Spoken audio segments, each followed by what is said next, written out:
Top of the morning, good people. Another edition of Double Innocence with your boy E-Dub here. Gem dropper, showstopper. Now, before I even go any further, I want to make sure you guys fully understand. When I talk to you guys about basketball, the only color I see is orange, which is the basketball that they're dribbling up and down that court. Plain and simple. I love the game way too much to start to get into the back and forth of the race and all that type of stuff. That's not me. So anytime you guys hear me talk about player or players pertaining to this particular sport, just remember, I'm talking about the sport. I'm not talking about the color of that individual skin, or I'm not trying to develop any kind of race war. That being said, the Joker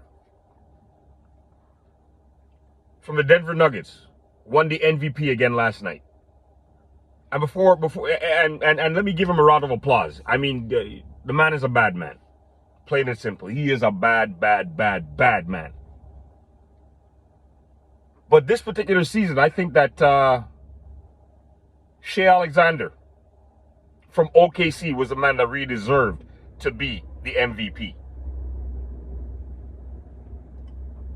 Why? For the simple fact of the matter that OKC finished number one in their division. OKC's been playing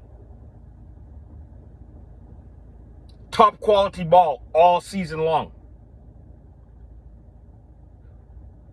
Shea got hurt at the beginning of the season, and when he got hurt, OKC was on a bit of a losing streak.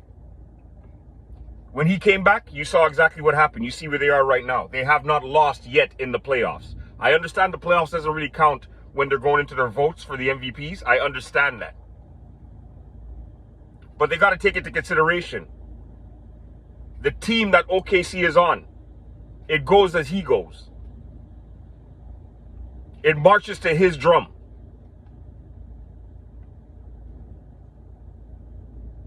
If you want to talk about who the most valuable player on a team is, take him off of that team and see what happens.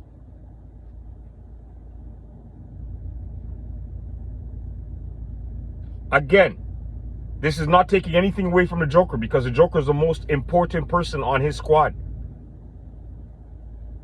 Whether we know it or not, all of the offense that Denver runs goes through the Joker. So yes, he is very, very important to that squad. And yes, he is the most valuable player on that team. I'm just trying to say the most valuable player that made a world of a difference on their team would have to be Shea Gilgeous-Alexander. SGA, he's the man. And I know for a fact, if there's a lot of you basketball fans out there, if you really sit down and actually think about it, you'll see what I'm saying is not a myth. In comparison, who is more important to their team? It's a toss-up, yes. It is a toss-up. But by just a sheer thin line of a hair, you would have to give it to SGA. In my humble and personal opinion. You look at the damage that OKC's been doing this entire season. You look at the way they're shocking the world right now in the playoffs. Myself included. I mean, I knew they were good. I just was not expecting them to be this good and effective in the NBA playoffs this year. They're making believers out of a lot of people. And they're doing it the right way. Even though Shea is the man that makes that whole car run in OKC. You notice every single interview that they do, it's him and all of his team. And I'll be honest with you, man, as a fan of the sport, I really love that. And the reason why I love it and appreciate it so much more is because it's a young cat that's doing it. You see, it's a new day. And the NBA, I feel, is finally starting to turn the corner and realize that, you know, people want to see quality basketball. They don't want to see the people that you presume to be the stars. In other words, they don't want the NBA upperheads being the one picking stars for us. We could see somebody play and identify with the way they play, and that could be our star, period.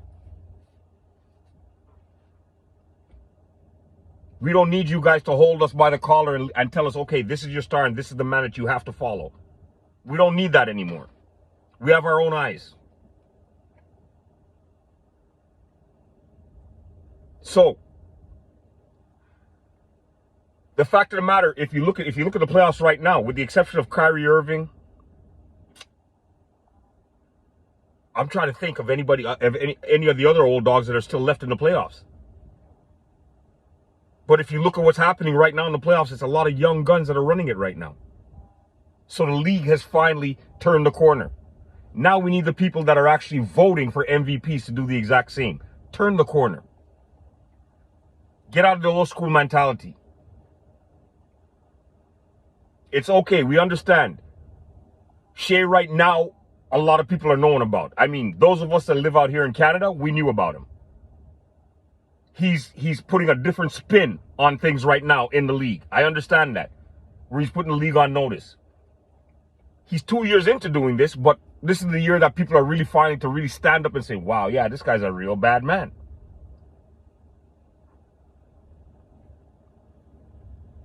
It's okay. You guys can go ahead, stand out on the cliff. Pick somebody that you guys feel confident in. You guys can pick an up-and-coming star. It's okay. Because you know what that's going to do? That's going to help sell your league. Yes. Because if by chance you guys had made SGA MVP, there's still a lot of people out there that don't know about him. But what that would have done would have brought a lot more attention to OKC. All those people that don't know about Shea Alexander would have been very, very interested in trying to find out why this guy won MVP. What's so great about him? And that would have continued to help grow your league. Because he's not the only star out there in OKC. And like I said, it's such a shame to know that a number one team that's been number one for the majority of the season, and myself as a basketball fan, I cannot name 5 players on that team. My quota might be just 3. Now, is that my fault? Or is that the league's fault for not doing their job and pushing quality talent? Share, like, and subscribe, people. Hit those subscribe buttons. Help this channel grow. Double Innocence with your boy E-Dub is out here on these YouTube streets. Have yourself a happy Thursday. Deuces. E-Double is out.